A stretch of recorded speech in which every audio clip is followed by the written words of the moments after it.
Assalamualaikum warahmatullahi wabarakatuh. Nama saya Syifa Sabila dengan NIM 2202111365. Saya akan menjelaskan tentang pengertian kepailitan. Pailit adalah istilah yang digunakan oleh masyarakat Indonesia untuk menggambarkan kondisi seseorang yang tidak lagi sanggup membayar utang atau telah berhenti membayar utang.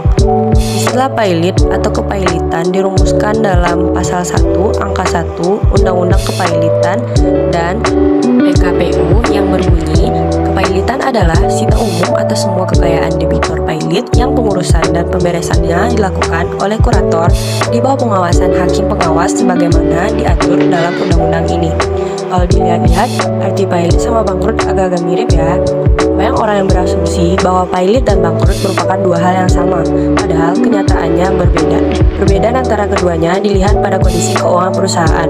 Meskipun status pailit dapat berujung dengan kebangkrutan apabila aset perusahaan tersebut tidak cukup dalam membayar kepailitan, artinya perusahaan yang ditetapkan pailit tidak lagi mempunyai aset perusahaan dan tidak dapat lagi melakukan kegiatan operasi.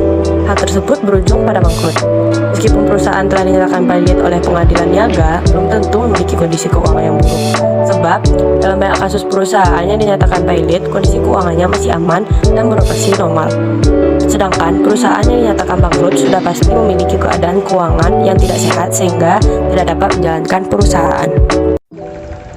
Perkenalkan, nama saya Fahar Alimah Yuli. Saya akan menjelaskan tentang penyebab kepailitan. Penyebab kepailitan: 1. Terlalu fokus pada pengembangan. 2. Ketakutan berlebihan. 3. Berhenti melakukan inovasi. 4. Kurang mengamati kompetitor. 5. Harga terlalu mahal. 6. Keterlilit utang. 7. Ekspansi berlebihan. 8. Penipuan dilakukan CEO. Assalamualaikum warahmatullahi wabarakatuh. Perkenalkan, nama saya Bulan Adriani dengan NIM 22021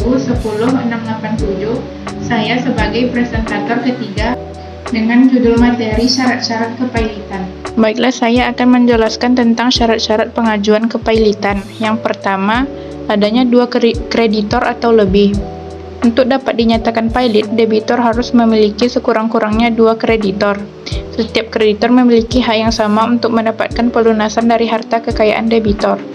Jika debitur hanya mempunyai 1 kreditor, maka seluruh harta kekayaan debitor otomatis menjadi jaminan atas pelunasan utang debitor. Dengan demikian, debitur tidak dapat dituntut pailit jika debitur hanya mempunyai 1 kreditor. Alasan mengapa debitur tidak dapat dinyatakan pailit jika ia mempunyai seorang kreditor adalah bahwa tidak ada keperluan untuk membagi aset debitur di antara para kreditor dan berhak dalam perkara ini atas semua aset debitur. 2. Minimal 1 hutang tersebut telah jatuh waktu dan dapat ditagih. Syarat bahwa hutang harus telah jatuh waktu dan dapat ditagih menunjukkan bahwa hutang harus lahir dari perikatan sempurna. Dengan demikian, jelas bahwa hutang yang lahir dari perikatan alamiah tidak dapat dimajukan untuk permohonan pernyataan pailit. Jadi, meskipun debitur mempunyai kewajiban untuk melunasi hutang itu, kreditor tidak mempunyai hak untuk menuntut pemenuhan utang tersebut. 3. Permohonan pailit dimintakan oleh pihak yang diberikan kewenangan. Menurut Pasal 2 Ayat 1, debitor yang mempunyai 2 atau lebih kreditor dan tidak membayar lunas sedikitnya 1 utang yang telah jatuh waktu dan dapat ditagih dinyatakan pailit dengan putusan pengadilan, baik atas permohonannya sendiri maupun atas permohonan 1 atau lebih kreditornya. Menurut Pasal 2 Ayat 2, permohonan sebagaimana dimaksud pada Ayat 1 dapat juga diajukan oleh kejaksaan untuk kepentingan umum.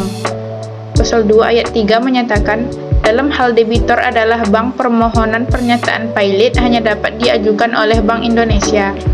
Pasal 2 Ayat 4 menyatakan, dalam hal debitor adalah perusahaan efek, bursa efek, lembaga clearing dan penjaminan, lembaga penyimpanan dan penyelesaian. Permohonan pernyataan pailit hanya dapat diajukan oleh Badan Pengawas Pasar Modal.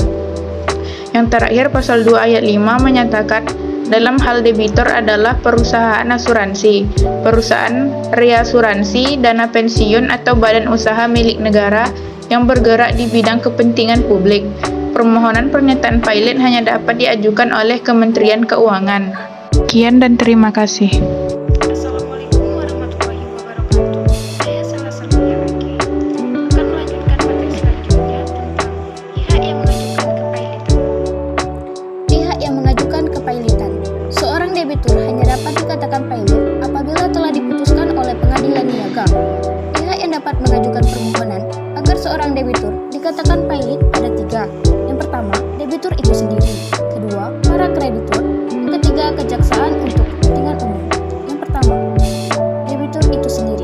Dikatakan debitur itu sendiri yang dikatakan pailit jika dalam hal berikut diantaranya: 1. Debitur adalah bank. Permohonan pernyataan pailitnya hanya dapat diajukan oleh Bank Indonesia. 2. Debitur adalah perusahaan efek, bursa efek, lembaga miring, dan penjaminan. Permohonan pernyataan kepailitannya hanya dapat diajukan oleh Badan Pengawas Pasar Modal. 3. Debitur adalah perusahaan asuransi, dana pensiun, atau badan usaha milik negara yang bergerak di bidang kepentingan publik. Permohonan pernyataan kepailitannya hanya dapat dilakukan oleh Menteri Keuangan. Yang kedua, para kreditur. Di dalam hukum perikatan, kreditur bermakna sebagai pihak yang berhak atas menuntut pemenuhan suatu prestasi dari pihak debitur. Kreditur memiliki piutang. Piutang sendiri adalah hak untuk menuntut pemenuhan utang atau prestasi. Pada pasal 1 ayat 2 UU Kepailitan dan Penundaan Kewajiban Pembayaran menentukan bahwa kreditur adalah orang-orang yang mempunyai piutang karena perjanjian atau undang-undang yang dapat ditagih di muka pengadilan. Yang ketiga, kejaksaan untuk kepentingan umum. Maksud untuk kepentingan umum adalah bangsa dan negara atau kepentingan luas kejaksaan dalam hal dapat sebagai permohon pernyataan kepailitan karena dikhawatirkan terjadi hal-hal berikut. Pertama, debitur melarikan diri.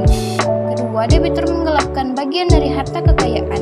Ketiga, debitur mempunyai utang pada badan usaha milik negara atau badan usaha lain yang menghimpun dana dari masyarakat. Ketiga, debitur mempunyai utang yang berasal dari penghimpunan dana masyarakat luas. Kelima, debitur tidak bertingkat baik atau tidak kooperatif dalam menyelesaikan permasalahan atas utang piutang yang telah diatur tempo. Keempat, dalam hal lainnya, menurut kejaksaan merupakan kepentingan umum.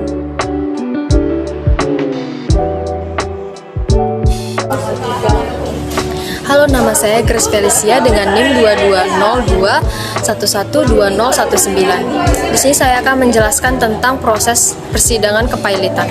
Permohonan pernyataan pailit dapat diajukan kepada pengadilan niaga dan sidang pemeriksaan atas permohonan pernyataan pailit dilaksanakan dalam jangka waktu paling lambat 20 hari setelah tanggal permohonan didaftarkan atau 25 hari apabila debitur mengajukan permohonan berdasarkan alasan yang cukup. Pengadilan niaga memiliki wewenang. Yang pertama, wajib memanggil debitur dalam hal permohonan pernyataan pailit diajukan oleh kreditor, kejaksaan, Bank Indonesia, Badan Pengawas Pasar Modal, atau Menteri Keuangan. Dan yang kedua, dapat memanggil kreditur dalam hal permohonan pernyataan pailit diajukan oleh debitur dan terdapat keraguan bahwa persyaratan untuk dinyatakan pailit sebagaimana dimaksud dalam pasal 2 ayat 1 telah terpenuhi. Selama putusan atas permohonan pernyataan pailit belum diucapkan, setiap kreditur kejaksaan, Bank Indonesia, Badan Pengawas Pasar Modal, atau Menteri Keuangan dapat mengajukan permohonan kepada pengadilan untuk: yang pertama, meletakkan sita jaminan terhadap sebagian atau seluruh kekayaan debitor. Yang kedua, menunjuk kurator sementara untuk mengawasi pengelolaan usaha debitur dan pembayaran kepada kreditur. Dalam hal putusan pengadilan niaga terhadap permohonan pailit wajib memuat beberapa hal, yakni yang pertama, pasal tertentu dari peraturan perundang-undangan yang bersangkutan, sumber-sumber hukum tak tertulis yang dijadikan dasar untuk mengadili. Yang kedua, pertimbangan hukum dan pendapat yang berbeda dari hakim anggota atau ketua majelis. Upaya hukum yang dapat diajukan terhadap putusan atas permohonan pernyataan pailit adalah kasasi ke Mahkamah Agung yang diajukan paling lambat 8 hari setelah tanggal putusan yang dimohonkan kasasi diucapkan. Ketentuan mengenai pengajuan upaya hukum kasasi ini tercantum dalam pasal 11 dan pasal 12 Undang-Undang 37 tahun 2004, yaitu diajukan lambat 8 hari setelah tanggal putusan pencabutan pailit diucapkan. Yang kedua, permohonan didaftarkan kepada panitera pengadilan yang telah memutus permohonan penyataan pilot. Dan pemohon kasasi wajib menyampaikan kepada panitera pengadilan memori kasasi pada tanggal permohonan kasasi didaftarkan. Selain mengajukan permohonan pilot, Undang-Undang 37 Tahun 2004 memberikan ruang bagi debitur dengan mengajukan PKPU demi menunda penetapan kepilotan sekaligus melaksanakan restrukturisasi, yang mana langkah ini dapat memberikan kesempatan untuk mengajukan rencana perdamaian, misalkan membayar secara sebagian atau penuh kepada kreditur. Menurut yang tercantum dalam pasal 222 sampai pasal 294 Undang-Undang 37 Tahun 2004, waktu PKPU dapat diajukan dan akibat hukumnya adalah: yang pertama, sebelum permohonan pilot didaftarkan, pihak debitur mengajukan PKPU. Apabila PKPU diajukan kepada debitur sebelum permohonan pilot, maka dengan PKPU permohonan pilot tidak dapat diajukan.